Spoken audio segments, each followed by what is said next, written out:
good evening, namaste everyone. Welcome again to my YouTube channel GK Law Classes. I hope अभी आप अपने revisions कर रहे होंगे और अपनी एग्जाम की तैयारी एकदम परफेक्टली रन कर रहे होंगे. आई नो मैंने काफी दिन से एक लॉन्ग वीडियो नहीं डाली थी, तो इसलिए आपके लिए मैं लेके आई हूँ the Airport Authority of India के ऊपर एक लॉन्ग वीडियो.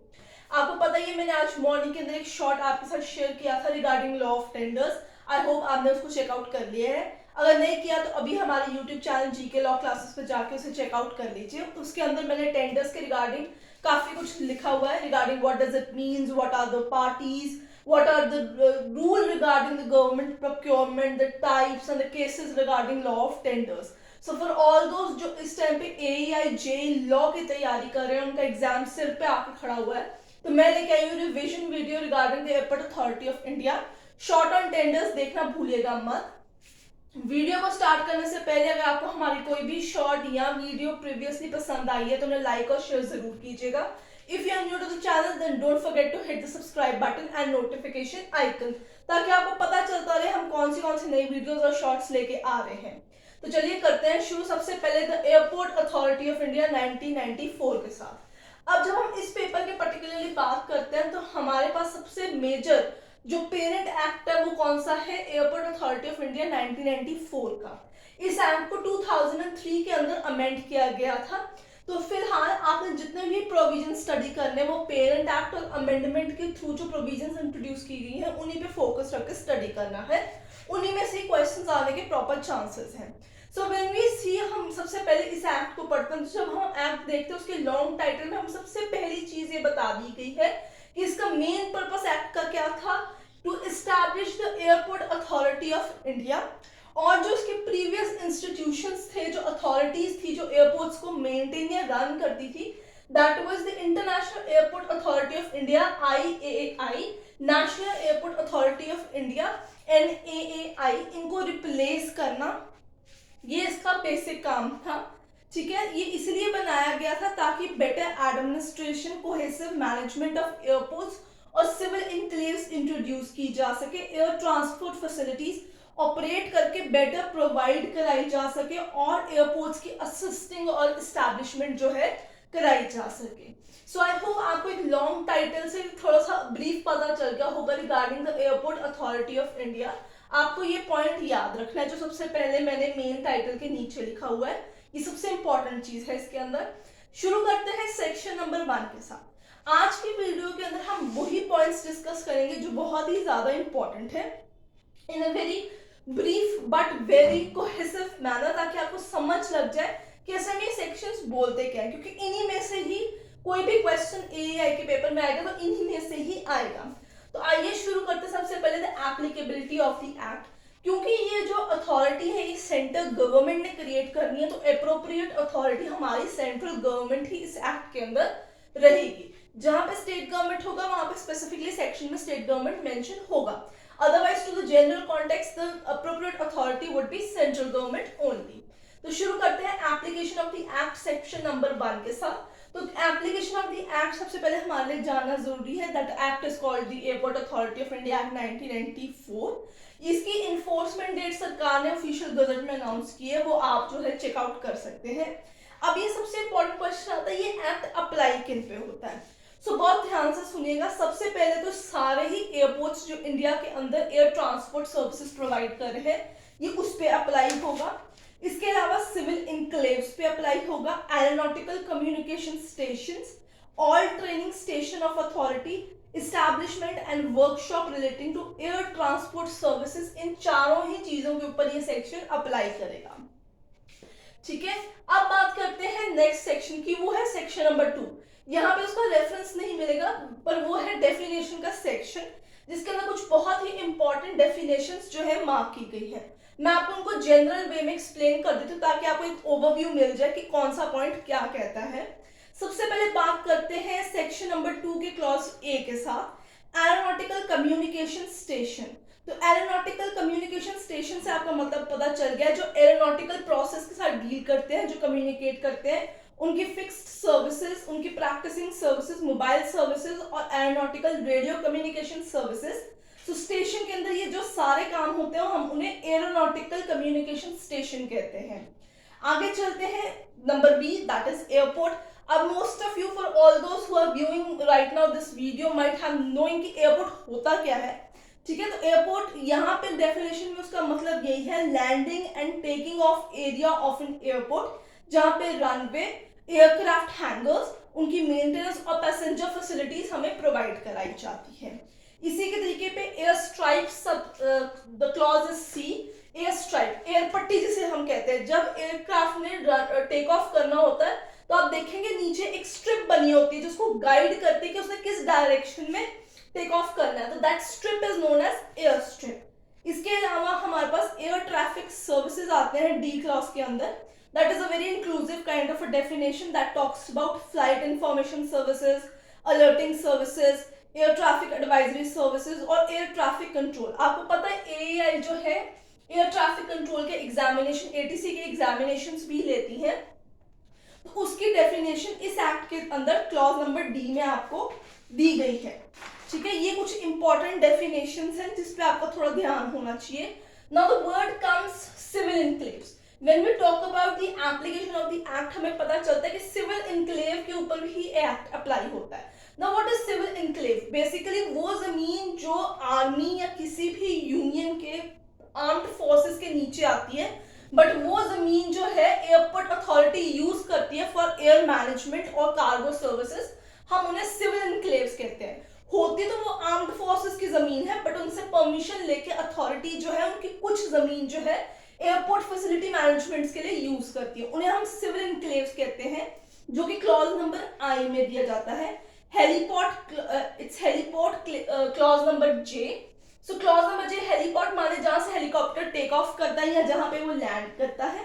ये कुछ इंपॉर्टेंट डेफिनेशंस हैं आपकी जो आपको जानना बहुत ज्यादा जरूरी था, ठीक है।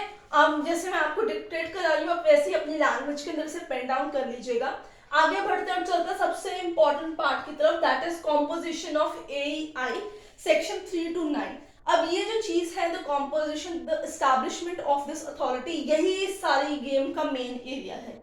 ये सबसे ज्यादा फोकस करने वाला पॉइंट है, आपको इस पॉइंट के ऊपर खासा ध्यान देना है, it is an important point. तो देखते हैं, कॉम्पोजिशन की बात करते हैं। जैसे मैंने आपको बताया एप्रोप्रिएट अथॉरिटी सेंट्रल गवर्नमेंट है, तो सेंट्रल गवर्नमेंट ही इस अथॉरिटी को अपॉइंट करता है। ये अथॉरिटी जो होती है, it is a body corporate, इसके पास परपेचुअल सक्सेशन, कॉमन सील भी है। इसके अलावा पावर है to acquire, hold and dispose of the property, whether movable, immovable, right to sue and be sued and right to contract के power के साथ ये बॉडी क्रिएट की जाती है। अब आगे चलते हैं, बात करते हैं इसमें कौन कौन लोग होते हैं। तो सबसे पहले इसमें एक चेयरपर्सन होता है, चेयरपर्सन यानी एक होल टाइम मेंबर होता है। फिर आते हैं DGCA, director general of civil aviation, he is an ex officio member. इसके अलावा 8, मतलब minimum there has to be 8, maximum there has to be 14, so 8 to 14 members भी होते हैं। So there is going to be a chairperson, DGCA as ex officio member and 8 to 14 members in total जो composite करते हैं, जो compose करते हैं of this authority, ठीक है। अब हम बात कर लेते हैं इसमें डिस्क्वालिफिकेशन की। Now disqualification of a member is a very like common kind of a thing. अगर आप डिफरेंट बेयर एक्ट्स पढ़ते हैं तो आपको पता है डिस्क्वालिफिकेशन किन किन पॉइंट पे होती है, वो कॉमन ही होते हैं। जैसे कि आप जो है इंसॉल्वेंट करार हो गए हैं, अनसाउंड माइंड के हो गए हैं, सरकार ने रिमूव या डिसमिस कर दिया आपको, या आपको कोई भी इम्प्रिजनमेंट हुई है for an offence regarding moral turpitude, या आपके जो फंक्शंस है वो अथॉरिटी के रूल्स के साथ जो है क्लैश कर रहे हैं, आप प्रॉपरली अपनी ड्यूटीज नहीं निभा सकते, in that circumstances you can be disqualified under section number 4। इसके बाद हम बात करते हैं कि अब चेयरपर्सन आ गए, मेंबर्स आ गए, इनकी टर्म ऑफ ऑफिस क्या है। तो सेक्शन 5 बताता है कि जो चेयरपर्सन है इधर 5 सालों के लिए, या जब तक उसने 60 इयर्स ऑफ एज अक्वायर नहीं कर ली, जॉन से भी पहले आ जाएगी, तो वो जो है उसके बाद उसकी पोस्ट खत्म हो जाएगी।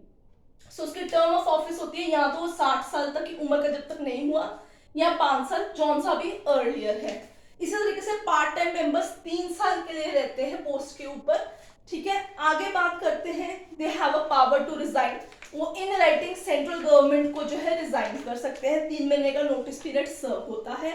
सेक्शन 6 के तहत सेंट्रल गवर्नमेंट उन्हें रिमूव भी कर सकती है अगर वो इनकेपेबल है और वो बिना बताए छुट्टियों पर चले गए हैं, या कोई भी जो पॉइंट है सेक्शन 4 के नीचे मेंशन किया जाता है। इसके अलावा राइट टू रीअपॉइंटमेंट भी होता है सेक्शन 7 के अंदर। So the chairperson may be reappointed also. Meeting ये अकॉर्डिंगली म्यूचुअल कंसेंसस से सेक्शन 8 में डिसाइड करते हैं। एंड सेक्शन 9 के तहत कोई भी मीटिंग, कोई भी प्रोसीडिंग इनवैलिड नहीं डिक्लेयर कराई जाएगी in regards to the composition of the authority. Section number 12 में सबसे इंपॉर्टेंट चीज मेंशन की गई हुई है इस एक्ट की, that is the functions of the authority. ये चैप्टर नंबर 3 आता है आपके पास। मैं आपको कुछ पॉइंट्स बता देती हूँ, देन विल प्रोसीड फर्दर। तो कौन से उनके फंक्शंस आते हैं? To manage the airport, to establish the airport, उनके ट्रेनिंग वर्कशॉप्स जो होती हैं, उनकी ट्रेनिंग ऑफिसेस जो होती हैं उनको मेंटेन करना, एम्प्लॉयज जो है उनको अपॉइंट करना, उनको ट्रेनिंग्स प्रोवाइड कराना, एम्प्लॉयज क्वार्टर्स क्रिएट करना।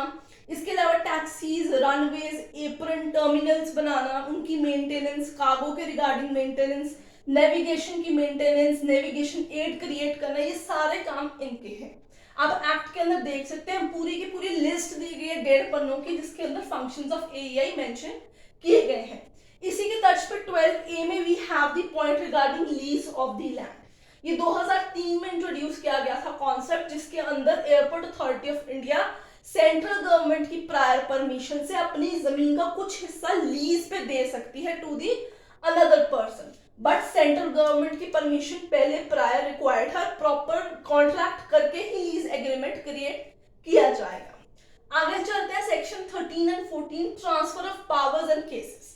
अब इस चीज से ये बहुत ही मतलब लाइक प्रोमिनेंट सा पार्ट है, मैं आपको समझा देती हूँ। ये कहता है कि transfer of power and cases, तो पहले ये अथॉरिटीज थी, अब ये अथॉरिटी है हमारे पास।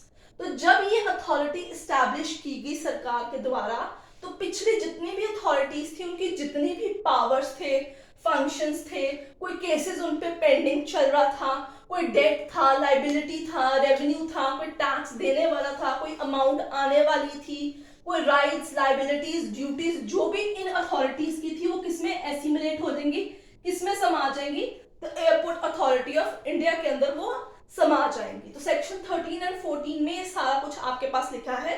इसके तहत अगर कोई भी एम्प्लॉय प्रीवियस यहाँ इस अथॉरिटी के नीचे काम करता था, उसको 1 साल का टाइम दिया जाएगा after establishment of this authority to decide कि उसने एयरपोर्ट अथॉरिटी का एम्प्लॉय बन के रहना है कि नहीं रहना है। अगर कहेगा नहीं रहना है तो 6 मंथ्स में सब कुछ वाइंड अप उसका कर दिया जाएगा, सारा process, and then he won't be the part of the authority. अगर वो कहेगा नहीं जी कंटिन्यू है, तो पिछले पे स्केल के accordingly to the new rules of airport authority वो वर्क को कंटिन्यू करता रहेगा, उसके काम में कोई भी बाधा नहीं आएगी। ठीक है, आई होप आपको ये सारा प्रोसेस समझ में आ रहा है।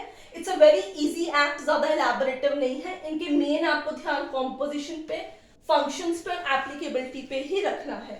लास्ट जो है 2003 में इंट्रोड्यूस किया गया 28A to 28P सेक्शन में, eviction of unauthorized occupant from the airport premises। नाम से पता चल गया किसी ने कब्जा मार के रख लिया जमीनों के ऊपर, एयरपोर्ट की जमीनों के ऊपर, तो कैसे छुड़वाओगे? तो उसके लिए इविक्शन ऑफिसर की क्रिएशन किया गया, एक नया ऑफिसर अपॉइंट किया गया है, जिसका मेन काम है कि सारी एयरपोर्ट प्रीमाइसेस को अनऑथराइज्ड ऑक्यूपेंसी से हटा के रखना है। जिनका लीज पूरा हो गया है उनको भी इविक्शन नोटिस सर्व करना, उनको इविक्ट कराना है, अनऑथराइजेशन इविक्शन करानी है। अगर किसी को इसका डिसीजन पसंद नहीं आएगा तो सरकार ने जो है एक एपेलेट ट्रिब्यूनल भी इविक्शन ऑफिसर की बना के रखी है कि कल को जाके आप उसके अगेंस्ट केस वहां पे फाइल कर सकते हैं with in certain stipulated time so mentioned in section. So I hope आपको ये सारा प्रोसेस समझ में आ गया होगा। कोई भी डाउट आप कमेंट सेक्शन में मेंशन कर सकते हैं। We are ready to help you out at any movement. अगर आपको वीडियो पसंद आई है तो लाइक शेयर जरूर कीजिएगा। If you are new to the channel don't forget to hit the subscribe button. I will see you in the next video. Till then keep learning.